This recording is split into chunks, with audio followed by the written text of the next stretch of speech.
नमस्कार, AB Star news देख रहे हैं आप। मैं हूं आपके साथ सोहन सिंह। उत्तराखंड में कुदरत का कहर देखने को मिला है। प्रकृति ने एक बार फिर से साबित कर दिया है कि इंसान उसके सामने महज बौना ही तो है। चमोली में ग्लेशियर टूटा, जिसके बाद धौली गंगा नदी में मलबे का सैलाब उमड़ पड़ा और देखते ही देखते हरिद्वार तक अलर्ट जारी हो गया। लेकिन अब अच्छी बात यह है कि मामला अब कंट्रोल में नजर आ रहा है। एक रिपोर्ट देखिए। उत्तराखंड में एक बार फिर दिखा तबाही का मंजर। जिसने भी वो तस्वीरें देखी वो सिहर उठा। एक बार को तो लगा कि ये 2013 वाली त्रासदी है। उत्तराखंड में आज की सुबह एक बार फिर आफत बनकर आई। चमोली के रैणी गांव में ग्लेशियर टूटा और फिर देखते ही देखते धौली नदी में मानो मलबे का सैलाब उतर आया हो। जिसने भी वो मंजर देखा हक्का बक्का रह गया। धौली नदी का जलस्तर बढ़ा, जिसकी वजह से बाढ़ के हालात देखते ही देखते ऋषि गंगा पावर प्रोजेक्ट के बांध को सैलाब ने अपनी आगोश में ले लिया। पावर प्रोजेक्ट में काम करने वाले 100 से 150 लोग अभी भी लापता बताए जा रहे हैं। नदी में सैलाब का मंजर कुछ ऐसा था कि चमोली से लेकर हरिद्वार तक अलर्ट जारी कर दिया गया और राहत बचाव का काम करने के लिए एनडीआरएफ की टीमों ने मोर्चा संभाल लिया। इतना ही नहीं, केंद्र से भी एनडीआरएफ की टीमों के अलावा 600 जवानों को राहत बचाव के लिए भेज दिया गया। ग्लेशियर की जो घटना घटी है उसने जो एक ऋषि गंगा पावर प्रोजेक्ट था नीति घाटी में, मलारी घाटी में, उसको पूरी तरह से ध्वस्त कर दिया। वहाँ 50 से अधिक आदमी काम करते थे, उनके भी लाइफ की लॉस की संभावना है। हमारी टीमें वहाँ पहुँच गई हैं, उत्तराखंड पुलिस की और एसडीआरएफ की, और वो जो सिल्ट है उसमें उनको ढूंढा जा रहा है। कुछ घायलों को बचाया भी गया है। एग्जैक्ट आंकलन थोड़ी देर बाद बता पाएंगे। अभी जो उसके पीछे जहाँ से अवलांच आया उसके पीछे अभी स्थिति पूरी तरह क्लियर है। नीचे हमने कर्णप्रयाग तक पानी आ चुका है, तो जितना बरसात में पानी आता है गंगा जी में उतने लेवल पे पानी है, तो वो हमने पूरी की पूरी बेसिन को खाली कराया है और कोशिश कर रहे हैं कि और आगे कोई कैजुअल्टी ना होने पाए। आज के लिए राफ्टिंग को बंद करवा दिया गया है, क्योंकि ये अगले 4-5 घंटे में पानी ऋषिकेश हरिद्वार तक भी पहुंचेगा। मामले की नजाकत को देखते हुए मुख्यमंत्री त्रिवेंद्र सिंह रावत ने मोर्चा संभाला और आपदा विभाग के साथ बैठक में अधिकारियों को दिशा निर्देश देने के बाद खुद चमोली के लिए रवाना हो गए। ग्लेशियर की घटना हुई है और इससे वहाँ पर जो बांध बन रहा था उसको क्षति पहुंची है। वहाँ पर जो कर्मचारी थे, वहाँ पर कुछ लेबर है, अभी उसके बारे में अधिकृत रूप से मानव क्षति के बारे में अधिकृत रूप से कह पाना कुछ कठिन है। हालात कितने गंभीर थे अंदाजा आप इसी बात से लगा सकते हैं कि सोशल मीडिया पर तबाही की तस्वीरों को खूब शेयर किया जाने लगा। इसके अलावा प्रधानमंत्री नरेंद्र मोदी और गृह मंत्री अमित शाह ने भी मामले को लेकर ट्वीट किया। साथ ही मुख्यमंत्री त्रिवेंद्र सिंह रावत से फोन पर बात करके हालात का जायजा लिया और हर संभव मदद का आश्वासन दिया। अच्छी खबर यह है कि फिलहाल हालात काबू में हैं। नंदप्रयाग के आगे अलकनंदा नदी में पानी का स्तर कम होने की जानकारी खुद मुख्यमंत्री त्रिवेंद्र सिंह रावत ने सोशल मीडिया के जरिए लोगों को दी है। साथ ही पुलिस प्रशासन ने भी लोगों से मुश्किल हालात में संयम से काम लेने और अफवाहों से बचने की सलाह दी है। एबी स्टार न्यूज भी एक जिम्मेदार चैनल होने के नाते लोगों से ये अपील करता है कि किसी भी तरह की जानकारी को सोशल मीडिया पर शेयर करने से पहले पुख्ता जरूर कर लें। Special report AB Star News. सचमुच जो मंजर सुबह के वक्त देखने को मिला था उसने 2013 में आई प्राकृतिक आपदा की यादें ताजा कर दी थी और हर कोई कांप उठा था, जिसके बाद सोशल मीडिया पर एक के बाद एक कई वीडियो भी शेयर किए जाने लगे थे। हालांकि उसके बाद पुलिस प्रशासन ने लोगों से यह अपील की थी कि किसी भी तरह की अफवाहें ना फैलाएं। और आपको बता दें कि मुख्यमंत्री त्रिवेंद्र सिंह रावत ने खुद ट्वीट करके यह जानकारी दी थी कि नंदप्रयाग के आगे जो अलकनंदा नदी का स्तर है उसमें गिरावट देखने को मिली है, यानी कि अब हालात धीरे धीरे काबू में आ रहे हैं। और इसी खबर पर ज्यादा जानकारी के लिए हमारे संवाददाता प्रेम शर्मा हमारे साथ जुड़ गए हैं। प्रेम, सबसे पहले तो अभी के हालात वहां पर बताइए, किस तरह के हालात वहां पर बने हुए हैं, क्या राहत बचाव कार्य जो है वो अभी तक चल रहा है और कितने शव बरामद किए जा चुके हैं अभी तक? जी, सबसे पहले मैं बता दूं कि चमोली जिले में जो ग्लेशियर धौलागंगी नदी में फटने से धौलागंगी नदी में जो काफी हद तक जलस्तर बढ़ चुका था, वहीं प्रशासन द्वारा हाई अलर्ट सुरक्षा को देखते हुए त्रिवेणी घाट को भी खाली करा दिया गया था। आईटीबी के जवान बचाव कार्य में लगे हुए हैं और बांध के जो कार्य चल रहा था उस पर लगे थे। कम से कम 100 से 150 लोग उस पर कार्य कर रहे थे, जो कि पावर गंगा के जो टर्मिनल बने थे उसी टर्मिनल के में कई लोग दबे होने की आशंका है, जिसके चलते आईटीबी के जो जवान हैं उन्होंने टर्मिनल में दबे लोगों के खोदने की कोशिश की, जिसके लोगों को कम से कम वहां पर अभी तक जो है 16 से 17 लोग टर्मिनल के नीचे से बचा लिए गए हैं।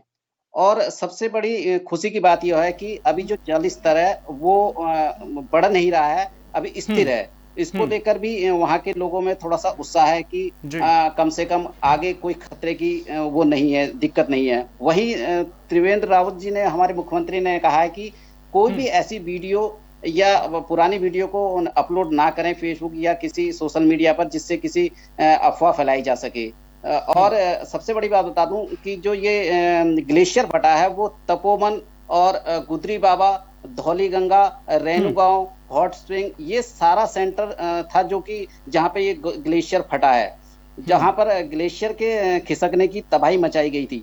साथ ही यहाँ पर जो डीआरडीओ की टीम को रेस्क्यू के लिए भेजा जा चुका है और साथ ही नौसेना के जो गोताखोर हैं उनको भी उत्तराखंड के लिए केंद्र सरकार ने वहां से भेज दिया गया है। अभी तक जो सूचना मिली है कि काफी हद तक जो पानी का स्तर है वो कम हो रहा है निरंतर। चलिए, ये तो अच्छी खबर निकलकर सामने आ रही है कि जो पानी का स्तर है वो लगातार कम हो रहा है और कहीं ना कहीं ऐसे में जो जानमाल का नुकसान है वो भी कम होगा। आपने बताया कि जो ऋषिगंगा पावर प्रोजेक्ट था उसका बांध पूरी तरह से टूट गया था और जो लोग टनल में फंसे हुए थे उन लोगों को, उनमें से 15 से 16 लोगों को सुरक्षित बाहर भी निकाला गया है। क्या उन लोगों ने किसी तरह की जानकारी दी है? उन्होंने कुछ बताया है कि जब यह हादसा हुआ उस वक्त वहां पर माहौल कैसा था? इसके अलावा कितने लोगों के फंसे होने की आशंका जताई जा रही है?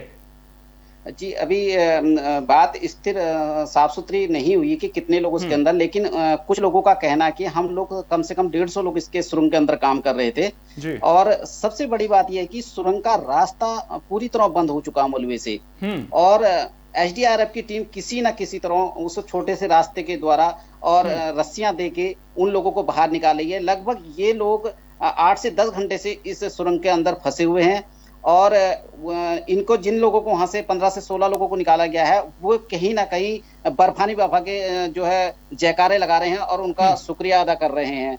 अभी तक जो सूचना मिली है उससे कम अभी मौसम विभाग ने भी एक अपना अनुमान जारी किया है, जिसमें अगले 2 दिन तक बारिश ना होने की उन्होंने बात कही है, जिसके चलते मैं बताना चाहता हूं कि जिसके चलते हमें राहत कार्य है, बिल्कुल कहीं ना कहीं अगर अगले 2 दिनों तक बारिश नहीं होती है तो जो राहत बचाव का काम चल रहा है उसमें भी मदद मिलेगी और अगर कहीं ना कहीं अगर खुदा न खास्ता अगर बारिश होती तो लोगों को दिक्कतों का सामना करना पड़ता, साथ ही साथ राहत बचाव में भी अड़चने निकल कर सामने आती। लेकिन अच्छी बात जो आपने बताई जिस तरह से कि मौसम विभाग ने अनुमान जताया है कि अगले 2 दिनों तक बारिश नहीं होगी, मतलब राहत बचाव कार्यों में दिक्कतें नहीं आएंगी। इसके अलावा जिस तरह से ज्यादा बारिश और बर्फबारी को भी ग्लेशियर फटने की वजह बताया जा रहा था, तो अब इस तरह के हालात वहां पर नहीं रहेंगे। मौसम की दृष्टि से देखें तो कितनी बड़ी राहत की बात है ये?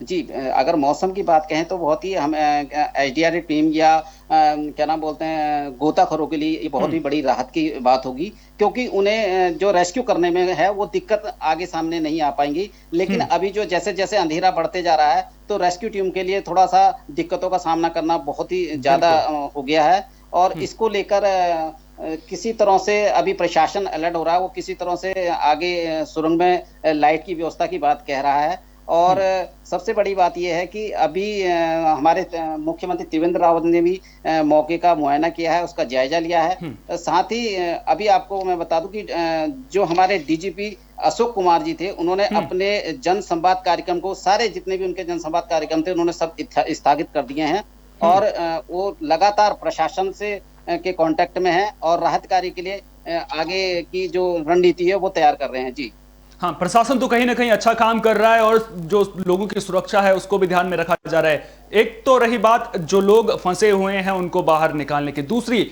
जो लोग नदी के किनारे मौजूद थे, क्या सभी लोगों को राहत शिविरों में पहुंचा दिया गया है? क्या वहां से भी कुछ लोगों के फंसे होने की अभी संभावना है?